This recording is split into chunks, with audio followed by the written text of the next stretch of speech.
4 tahun kerja di bank, kerja di retail, kerja di bank lagi. Itu ya ya itulah kalau dibilang masa jeblok ya. Bener-bener yang waktu itu saking putus asanya itu semua tentang musik di sosial media itu sudah bener-bener dihapus. Lo founder, lo owner, lo CEO sekarang di salah satu brand sekolah musik dengan nama Musik Kami. Pada saat lo menceritakan bahwa lo akan bikin sekolah, wah gue langsung agak sedikit terkejut sih. Maksudnya, wah serius lo Div, lo mau bikin sekolah kayak gimana? Sebenarnya apa yang dikerjakan Musik Kami dan apa yang dikerjakan Next Art itu berhubungan sekarang dan akan saling terus berhubungan. Jadi Musik Kami mendidik musisi untuk bisa main musik dan bisa bikin karya. Karyanya mau diapain? Ya bawa ke Next Art. Gitu.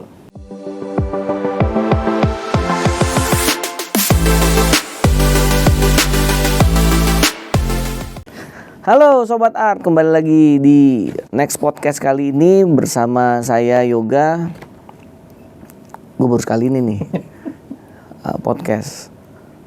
Kebetulan kedatangan yang katanya orang spesial, sebenarnya gue males banget nih. Cuma ya oke lah, gue coba menghadirkan satu tamu kali ini jauh-jauh datang dari ujung Jawa. Mungkin kita bisa langsung, sebenarnya gue males sih, cuma ya udah deh. Gue langsung ngobrol sama orangnya. Perkenalkan, Difki Masadi. Dari Musik Kami. Terus gue mau nanya apa? Ya, udah tahu semua dari A to Z. Kita orang asing ya. Kita kenal baru pagi tadi sih. Jadi gini teman-teman.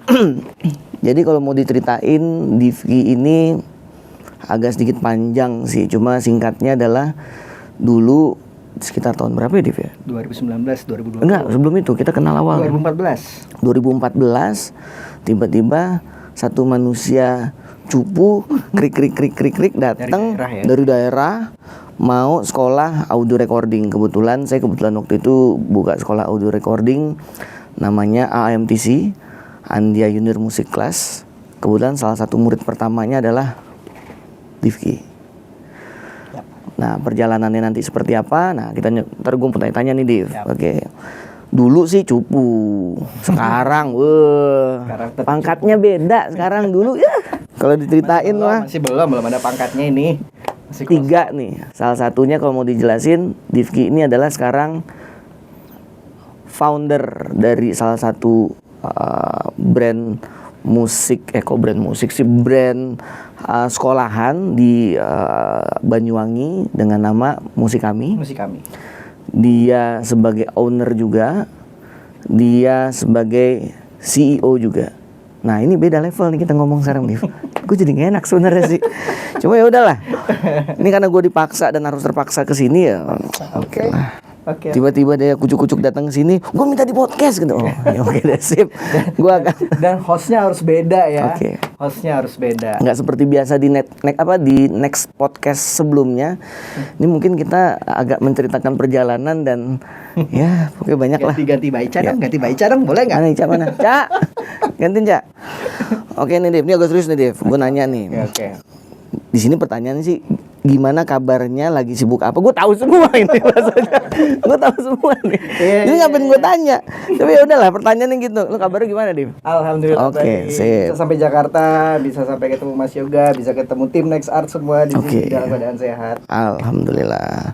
Terus kalau gue boleh mau tanya dulu nih, lu ujuk-ujuk datang dari Banyuwangi, bener kan? Tadi bahasa gue bener dong. Lo founder, lo owner, lo CEO sekarang di salah satu brand sekolah musik dengan nama Musik Kami. Oke, di Banyuwangi. Oke.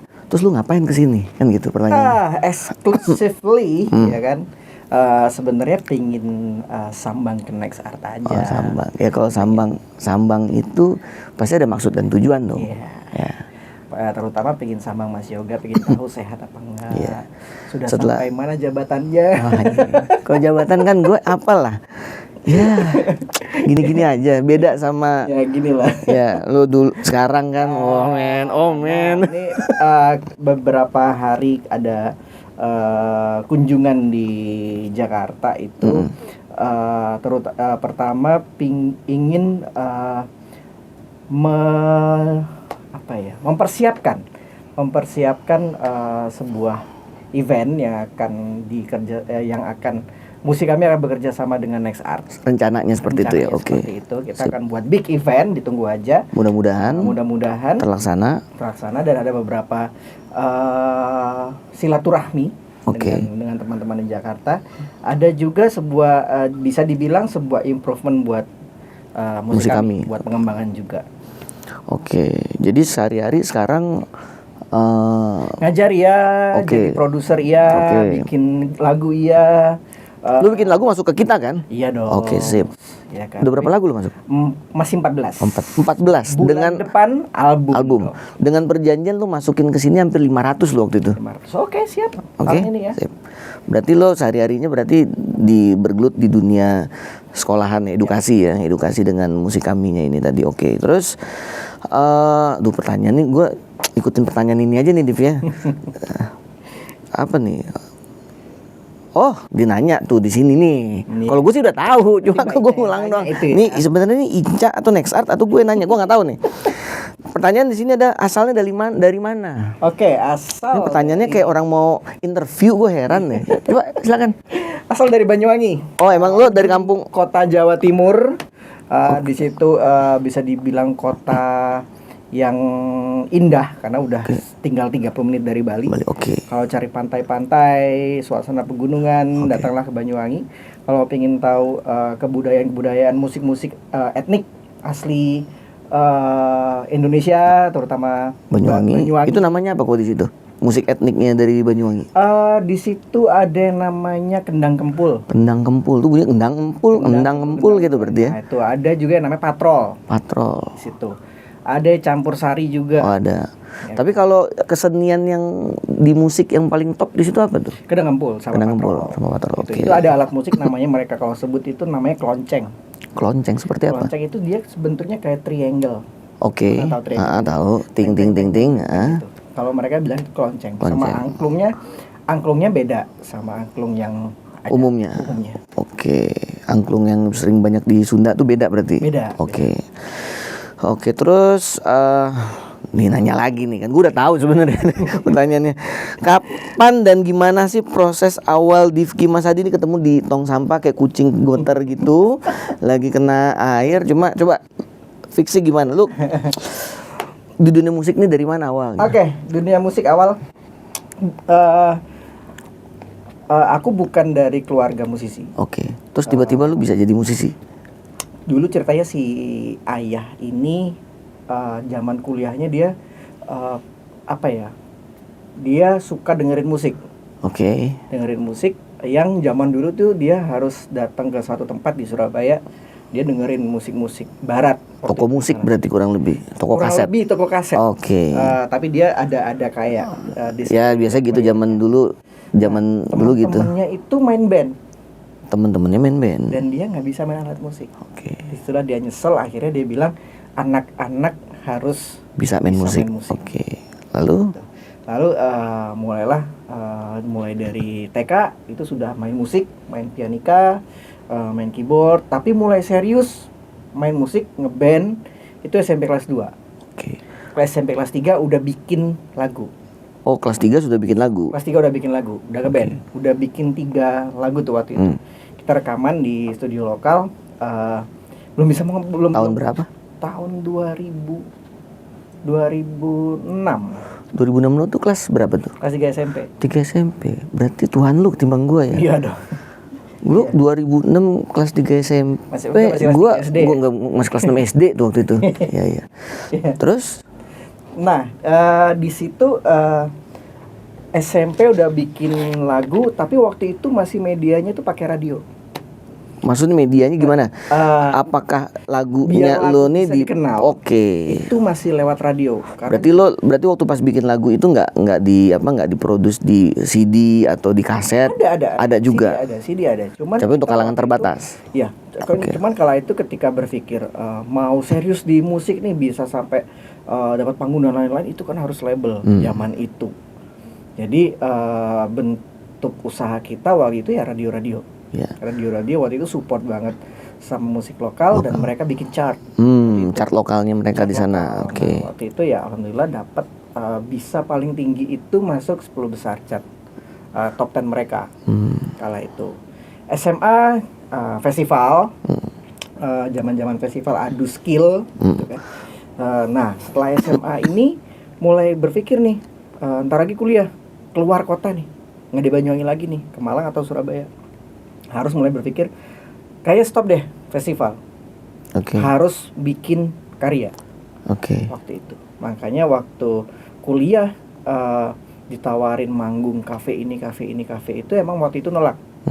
Emang fokusnya pinginnya belajar how to produce, how to create sebuah karya musik. Nah waktu itu kenalah sama temen kakak waktu itu, dia yang yang ngajarin bikin musik. DAW, kenal DAW.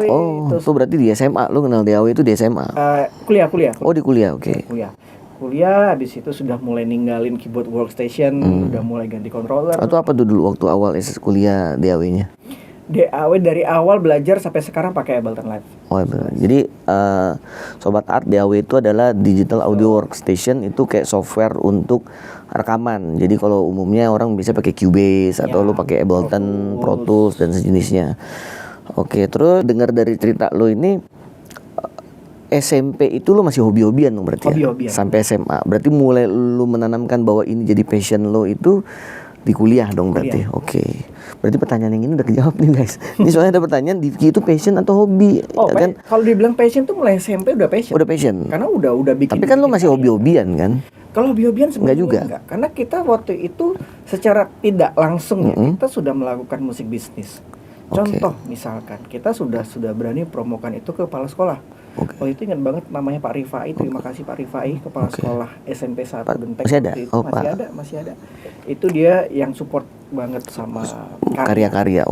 Berarti masih enak dong ada kepala sekolah atau bidang pendidikan yang umum tapi masih mau support bidang musik dan lain-lainnya ya. Terus ini pertanyaan simpel banget sih. Punya idola terinspirasi dari siapa segala. Gue tanya deh, idolanya terinspirasi dari musisi siapa atau ingin menciptakan kultur atau gaya bermusik sendiri? Itu kira-kira gimana? Nah, itu agak unik sih ya. Karena kalau dibilang sukanya apa? Suka lagu progressive rock. Gue tahu sih ya, Dream Theater kayak gitu-gitu. Gitu kan. Bahkan sekarang itu lagi suka banget dengerin Foo Fighters gitu kan. Sebenarnya jiwanya rock, tapi entah kenapa jiwanya rock tapi hati rinto. Nggak bisa sama sekali bukan nggak bisa, belum ketika bikin musik, ketika bikin karya jatuhnya ballad mulu. Jadi itu rinto itu tadi. Itu karena dulu balan sih dari ayah itu aku denger Bon Jovi, dengan Scorpions, tapi juga Roxette. Tapi juga dengerin Westlife. 90s dan 2000-an lah ya. Terus di sini ada pertanyaan lagi nih, gue kayak gue nggak ada pertanyaan aja sini, aduh. Aliran genre lebih kemana? Aliran genre. Tadi kan biasanya dengernya lagu-lagu yang hard gitu kan, terus tiba-tiba lo pada saat lo mau nyiptain dan segala macam lo lagu-lagunya yang melo malah. Cuma kalau dari sisi yang lebih nyamannya di lo kalau pas mau bawa musik tuh musik apa sih? Ballad. Pasti ballad. Karena kalau boleh di tes kepribadian itu sebenarnya melankolis, tipe orang melankolis. Jadi perasa. Jadi suka sensitif kadang. Tapi ada sisi kolirisnya juga dari sisi rocknya itu tadi. Lebih banyak di ballad. Lebih banyak. Karena suka orkestrasi juga. R&B. Berarti sebenarnya all genre lah ya sebenarnya. Hampir dibilang gitu ya. Terus sekarang pertanyaannya mungkin tadi kan lebih ke lu nya siapa. Sekarang lu kan ada beberapa kegiatan nih sekarang di Musik Akademi Indonesia atau Musik Kami ini. Kegiatan selain buka sekolah lu tadi kadang bikin jingle, lu udah masukin sekian karya ke sini, terus lo bikin musik juga. Apalagi kegiatannya rencana? Kegiatan selain ngajar juga bikin lagu. Nah kalau ngajar itu lu ngajar apanya? Ngajar keyboard dan musik production. Oke. Jadi memang di musik kami ada kelas musik production untuk siswa-siswa atau pelaku industri sana yang mau serius di musik. Jadi ada goalsnya. Ketika mereka ketika mereka bisa alat musik, udah bisa terus ngapain? Ya.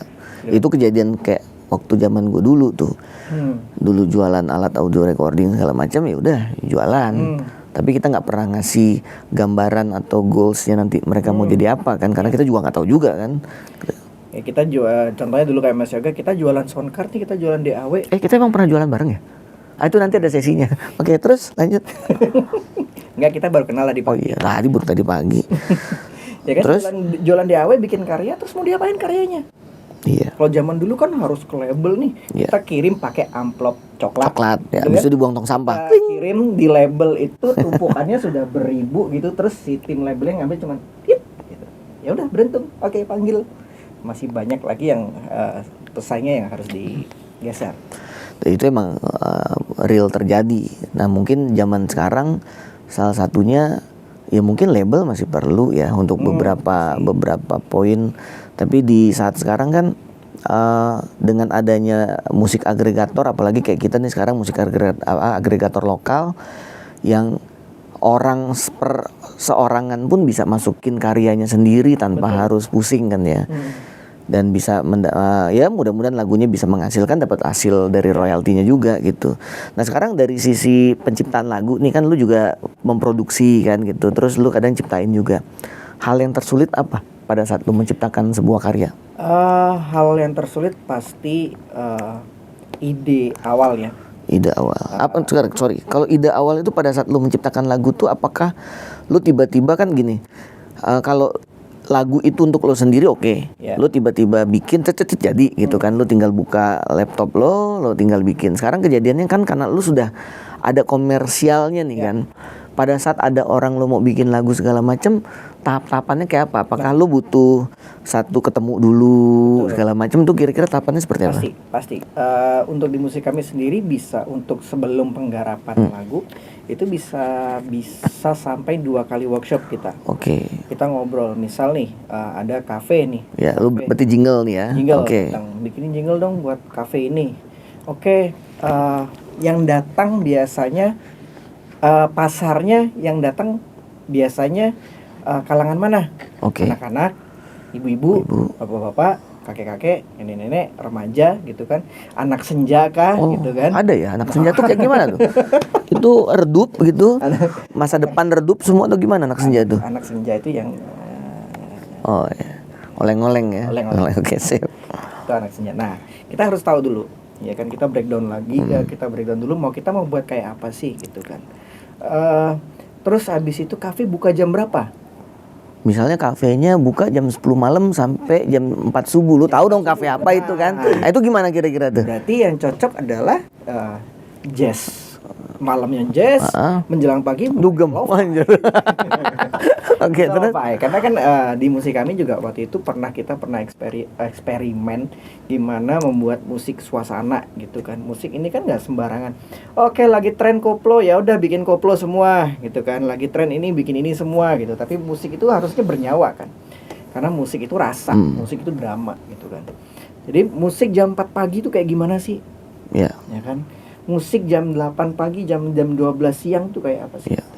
Jadi kita benar-benar sesuaikan dengan kondisi yang ada.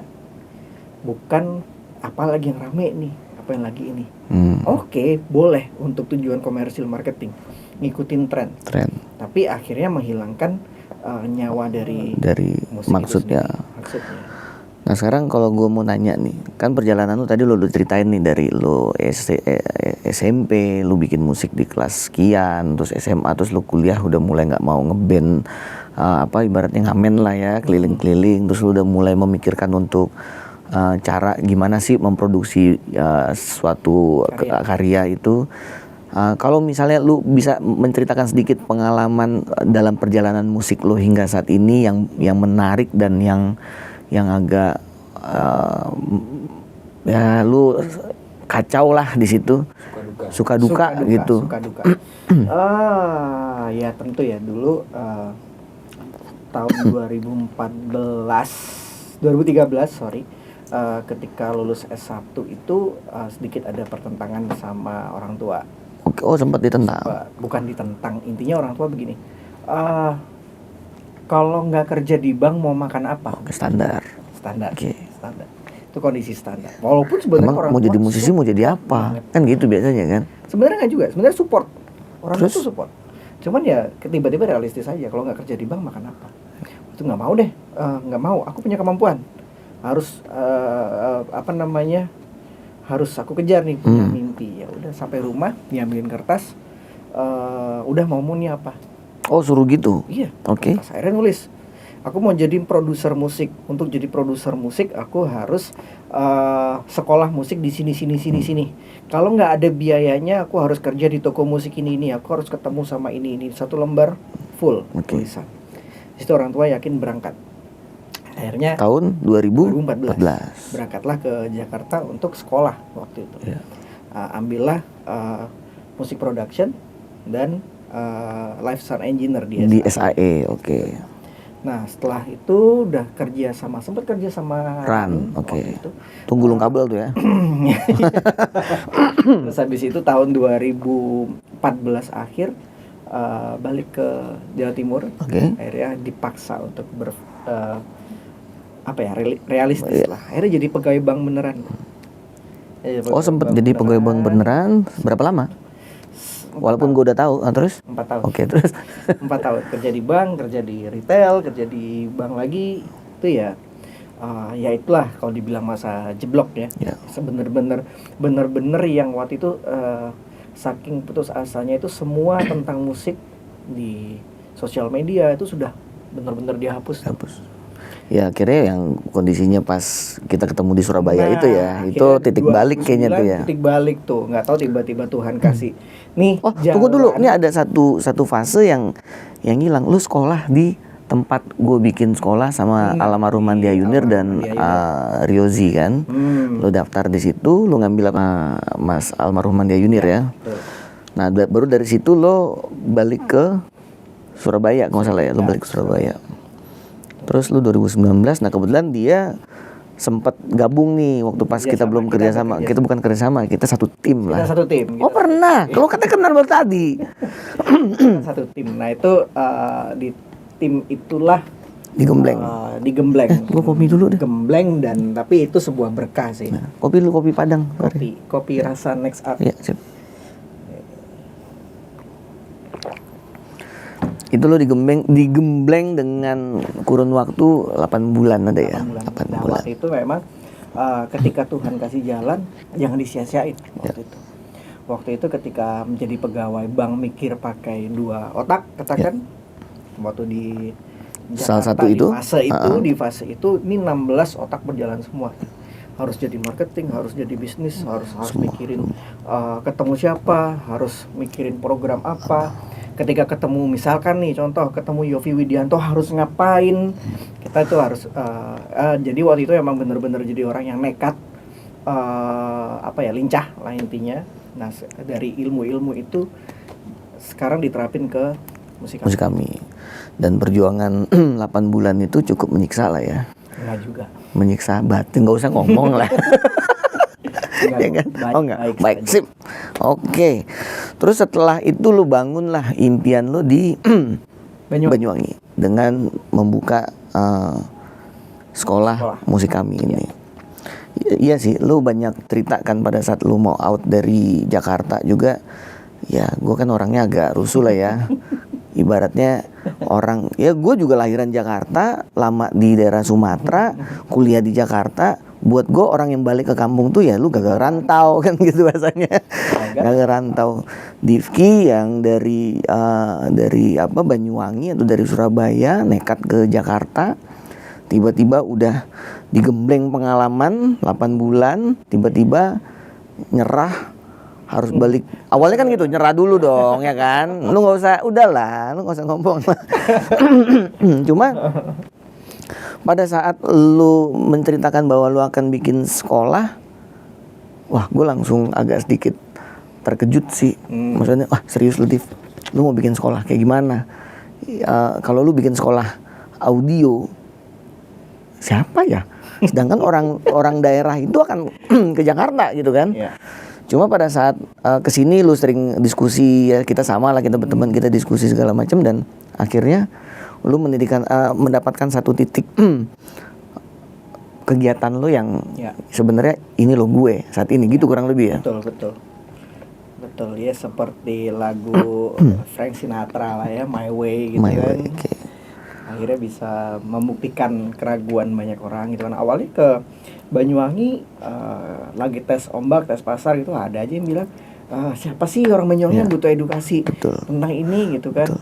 Itu juga kejadian juga pada saat zamannya peralihan antara audio analog to digital, juga gue ngalamin hal yang sama abang di situ, bahwa ya orang nggak segampang itu bisa menerima perubahan.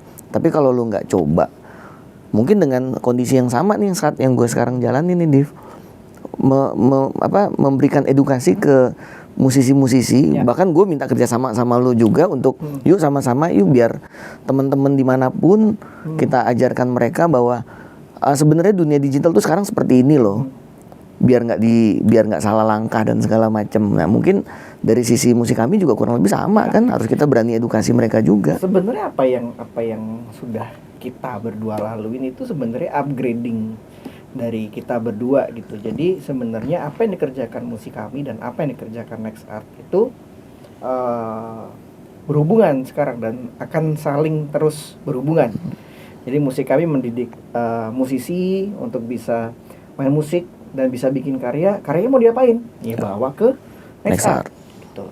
Jadi memang industri harusnya di era sekarang harusnya seperti itu. Jadi bukan lagi yang di zaman dulu yang berharap-harap harus kirim demo ke label gitu kan. Sekarang pun ada, cuman ya masih ada, cuman ya kekuatan sosial media lebih kuat lah. Dia tinggal gimana si pelakunya melakukan strategi marketing dan lain-lain ya. Oke, nah sekarang tadi kan udah ada disinggung sedikit tentang apa yang akan dilakukan musik kami tahun 2023. Boleh diceritain nggak kira-kira selain yang lu ceritain itu, apalagi nih kira-kira plan musik kami di tahun 2023 ini? Oke. 2021 itu tahun gue nanya 2023. Oh enggak gitu. Jadi 2021 itu tahun membangun. Oke, ya karena lu baru membuat sekolah itu ya di awal ya. 2022 itu pengembangan dan alhamdulillah on target. Tapi kan di tahun lo bikin itu kan di tahun gila loh. Itu di tahun nyungsepnya orang. Mungkin beda pada saat ya kayak abang gue juga bikin sekolahan itu ya lumayan ngedrop kan pada saat itu. Yang menguntungkan tahun gue itu di distribusi musik digital nyayur lah, karena orang pada saat pandemi pada saat itu di rumah, mereka pada beli alat-alat, bikin karya. Ya, sedangkan edukasi terjun bebas bos. Ya. Itu gimana? Entah ya kalau menjelaskan itu, karena waktu tahun 2021 itu memang roller coaster banget. Itu ada beberapa fase yang orang tua bosen ngeliat anaknya WFH di sekolah di rumah terus gitu kan. Makanya ada beberapa orang tua yang berontak, oke lah anaknya dilesin aja, di les musik, harus ada kegiatan. Saat PPKM juga benar-benar nyungsep waktu itu. Dari waktu itu kita udah sudah di titik yang siswa mendekati 20 itu udah syukur banget. Iya. Tiba-tiba anjlok jadi tinggal 8 siswa. Sempat seperti itu. Sampai kita tutup 1 bulan karena kita kena badai COVID juga. Oke. Tim musik kami, ya alhamdulillah di akhir tahun 2021 kita berani bangkit, dan kita waktu itu nekat bikin konser. Oke. Di tengah PPKM. Lalu kita nekat bikin konser dengan siswa penampil total penampil 17. siswanya beberapa. Dan di situ kita sukses bikin konser itu dengan beberapa support dari sponsor teman-teman dan lain-lain ya. Teman-teman yang lainnya. Akhirnya 2022 kita dapat trust, kita bangkit waktu itu. Kita bangkit, kita pindah gedung juga. Akhirnya kita bisa pindah gedung juga. Di situ kita sangat waktu itu benar-benar habis-habisan untuk pengembangan. Dari sempat jatuh ke 8 bertahap, sekarang udah berapa? Sekarang 150. Gila. Ini tinggal ilmu pengertiannya aja yang tadi ya. Ya nggak sih? Ilmu pengetahuan. Pengetahuan mah udah tatam semua ilmu pengetahuan. Ilmu pengertiannya aja nih. Pengertian. Oke. Sekarang 150 siswa. Dan tahun 2023 kita akan membuka kelas internasional. Oke, seperti apa? Oke, jadi kita akan bekerja sama dengan salah satu lembaga license. Oh, ya itu ilmu pengertian tadi itu kira-kira. Ya, sip.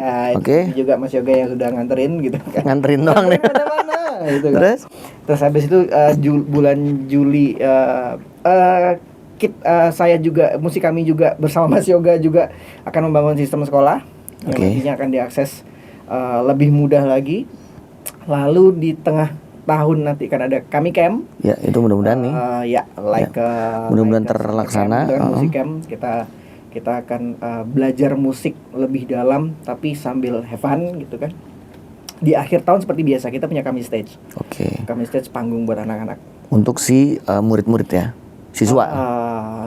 Sebenarnya itu campur. Kami stage itu bukan panggung pertunjukan siswa, tapi pertunjukan musik kami untuk umum. Non siswa pun. Berarti kurang lebih ini bukan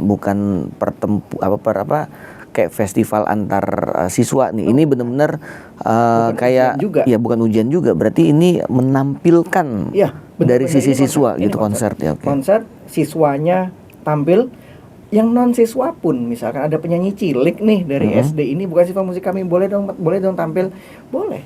Oke. Memang panggung itu diadakan untuk siapapun. Oke. Tapi tentu dengan filter juga dong. Yeah.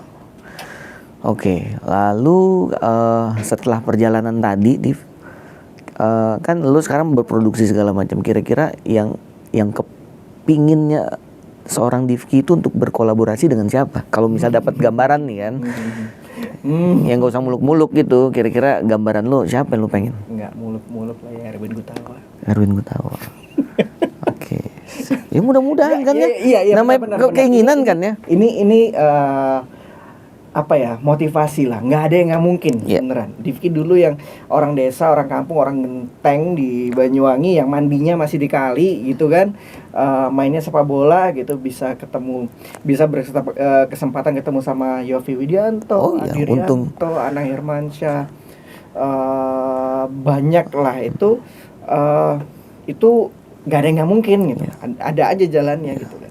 Sekarang kita ngomong pingin kolaborasi sama Erwin Gutawa, nggak tahu. Itu semua siapa tahu. Iya. Lalu nih kok ini sih pertanyaannya sih, ceritain dong, tahu Next Art dari mana? Ya otomatis dari good lah ya nggak sih? Enggak, dari sosmed. Dari sosmed. Oh iya, waktu itu kesebar ya. Gue belum ngomong ya waktu itu. Enggak. Ya ini pertanyaannya lewat. Dulu terkenal banget nih. Oh ya otomatis. Belum launching aja udah tahu. Terkenal. Iya. Dan gue udah telepon ya. Dan gue mau bikin ini nih begini-gini ya gitu. Oke, terus next tuh apa ya? Nah, oke. Nah gini, Div. Waktu pas gue bikin Next Art itu kan gue udah telepon lo nih. Akhirnya setelah sekian bulan itu lu akhirnya merilis tuh satu rilisan lu. Sebelumnya lu di sebelah lu udah. Nah sekarang kenapa di luar, karena lu kenal sama gue nih, yang lu rasakan setelah lu bergabung dengan Next Art apa kurang lebih? Nah itu dulu. Iya benar. Jadi kenapa pindah ke Next Art bukan karena Mas Yoganya, bukan karena Mas Rionya atau Mas Riozinya atau siapa. Yang dulu agregator yang dulu itu masih sub agen ya namanya ya. Iya, kurang lebih. Jadi waktu itu kenal sama tahu Next Art kan, Next Art ini berarti jadi pihak kedua Jatuhnya pihak ketiga. Pihak ketiga. Karena ya? kan di dunia itu kan ada yang mengatur regulasi.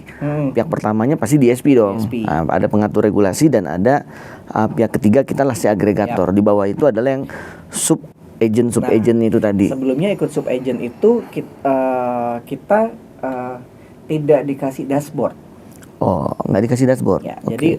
Jadi apa? Lu daftar ke platform itu berupa apa? Google Form. Hanya Google Form. Okay. Google Form, upload, habis itu mereka konfirmasi, oke, lolos, bayar, habis itu udah rilis. Tunggu rilis, oke. Nah, pelaporan dan lain-lain kita nggak bisa kontrol, kecuali sudah menghasilkan. Baru dikasih tahu. Berupa apa informasi pendapatannya? Nah, belum tahu sampai sekarang. Sampai sekarang belum dikeluarin juga? Belum ada. Oh, sudah berapa lama? Belum ada report. Masih ada lagu yang di situ? Masih. Dan tidak sampai detik ini pun belum ada. Detik ini belum ada report. Oh, menarik. Nah, ketika di NextArt, Mas Yoga memperkenalkan NextArt dengan dashboardnya, ya kan? Walaupun di tempat lain juga ada dashboard gitu, tapi ini yang di NextArt ini ya lagi-lagi bukan iklan kecap ya. Tapi ini ya memang itu mudah banget untuk diakses. Kita bisa upload sendiri, kita bisa melakukan aktivitas itu sendiri, kita bisa lihat analyticalnya gitu. Dan hasilnya udah berapa, walaupun belum menghasilkan, minimal si artis atau si penyanyi atau si yang punya lagunya itu tahu, oh ternyata lagunya belum mendapatkan hasil yang maksimal, dia juga akan mencoba untuk memaksimalkan gitu. Oke, jadi kurang lebih seperti itu ya. Dan dari NextArt-nya juga membantu sih. Misalkan lagi rilis lagu nih, dari sosial medianya NextArt juga ikut memposting. Artinya berarti NextArt care juga dengan karya yang dikelola. Nah, oke. Sekarang kalau dari hasil karya yang lu udah rilis, kira-kira lu bisa kasih input ke Sobat Art nggak? Kira-kira kenapa lu ngerilis, dan kira-kira buat menarik teman-teman mau denger lagu lu apa? Lagu lu berupa apa? Kayak mungkin lagu lu keren loh, atau lagu lu karena genrenya seperti ini. Mungkin ada beberapa teman-teman Sobat Art yang mungkin tertarik ingin mendengarkan juga kan? Ya, karena musik kami juga selain sekolah juga merupakan istilahnya production house ya. Jadi kita juga buka jasa untuk bikin musik, bikin single. Tapi untuk karya-karya musik kami sendiri adalah untuk lagu anak. Kebanyakan untuk lagu anak saat ini. Lagu anak. Tapi di Musik Kami Studio, berarti namanya Musik Kami Studio, perangkat lu cukup standar. Cukup standar. Oke. Karena teman-teman juga harus paham juga pada saat memproduksi musik, bukan cuma hanya ada alat seadanya, perangkat tentu juga mendukung untuk proses membuatnya juga ya. Kalau belanja kemana? Ke toko hijau, toko betul. merah, toko orange, atau toko mana aja ya gitu. Nah sekarang mungkin pertanyaan terakhir kali ini ya. Harapan. Iya. Harapan. Tapi nggak ada pertanyaan lagi nanti nih. Sekarang harapan lu dulu deh, sebagai lu dari, karena gini, lu dari sisi Musik Kaminya sendiri, terus apa harapan Musik Kaminya sendiri, terus kira-kira lu bisa ngasih tahu ke teman-teman Sobat Art itu, lu mau ngasih wejangan apa gitu? Oke. Harapannya pasti Musik Kami dan rekan-rekan musik kami termasuk NextArt kita semakin sukses, semakin besar. Amin. Ya kan, kita jangan pernah berhenti karena puas. Gitu kan. Oh ini udah oke nih, NextArt udah artisnya 1.000, ya udah terus nggak ngapain. Oh Musik Kami siswanya udah 1.000 terus nggak ngapain, enggak lah. Kita harus tetap terus bergerak gitu kan. Harapannya lagi yang masih jadi angan-angan adalah Musik Kami Foundation. Musik Kami Foundation. Karena dari perjalanan yang aku jalanin selama ini, sampai menuju di titik, sampai ada di titik yang yes, it's my dream come true gitu kan. Ini mimpi jadi kenyataan, itu berkat apa yang kita tanam. Gitu. Jadi kenapa Musik Kami Foundation? Aku rasa sih masih banyak anak-anak sana yang masih punya mimpi yang punya mimpi tapi nggak punya apa tuh, nggak punya kesempatan yang dengan yang sama dengan yang lain. Gitu kan. Terutama musik kami melakukan langkah kecil itu mulai dari beasiswa anak yatim. Musik kami tentu dengan kuota beasiswa anak yatim. Nah, beasiswanya berbentuk apa itu? Apakah dia dikasih pelajar gratis di musik kami gratis? Oke. Dan itu ada kuotanya. Kuotanya adalah 10% dari total siswa. Oke. Berarti kalau sekarang sekitar 200, berarti ada 20 nih. Lo harus di open. Oke, Sobat Art, mungkin ada pertanyaan lagi nggak? Pertanyaan udah habis sih, Div. Udah habis. Ini ngopi dulu deh, Div. Ya. Haus juga gue. Ngopi. Jadi lo kali ini kunjungan ke Jakarta untuk beberapa pertemuan-pertemuan nih ya? Yap, betul. Terus rencana balik kapan? Rencana balik antara besok, lusa, atau 3 hari ke depan. Oke, berarti kunjungan-kunjungan Dan akan sudah ngerepotin rumahnya Mas. Oh, ya, oke. Ya, itu balik lagi ke ilmu pengertian gitu ya. Ya oke Sobat Art, mungkin bincang-bincang singkat dengan CEO, founder, owner dari musik kami. Mudah-mudahan musik kami sukses selalu dan sistemnya makin paten. Amin. Terus siswa-siswanya makin jadi banyak, ya kan? Kolaborasi dengan Erwin Gutawa, amin. Jadi jangan sampai juga lu nggak nyetor musik sama kita, gitu. Ya mudah-mudahan semua sukses, Sobat Art. Ya mungkin ini cuma sekedar cerita berbagi pengalaman. Kebetulan Divki adalah sobat lama saya juga, kita udah pernah kerja bareng juga, bahkan sekarang baru kenal tadi pagi, udah kerja barengnya udah sekian tahun yang lalu. Ya kan, ya mudah-mudahan ke depan kita lancar dan sukses selalu. Amin. Oke Sobat Art, sekian next podcast kali ini. Dan satu lagi nih informasi, Next Art lagi mau launching sistem terbaru. Sistem baru. Iya. Oke. Tampilannya baru katanya. Tampilan baru, semua engine sistemnya juga baru karena Next Art juga bikin sistem sendiri gitu kan, ngedevelop sistem sendiri. Mudah-mudahan sistem itu bisa mempermudah teman-teman memakainya. Yes. Termasuk Coach Divki gitu. Oke, sekian. Sampai ketemu lagi di Grebek Studio berikutnya. Siap. Jangan dikat ya. Itu kegiatan lo dulu. Oke. Jadi review apa nih kita? Review apa nih? Nih Zengo ya. Oke, bye.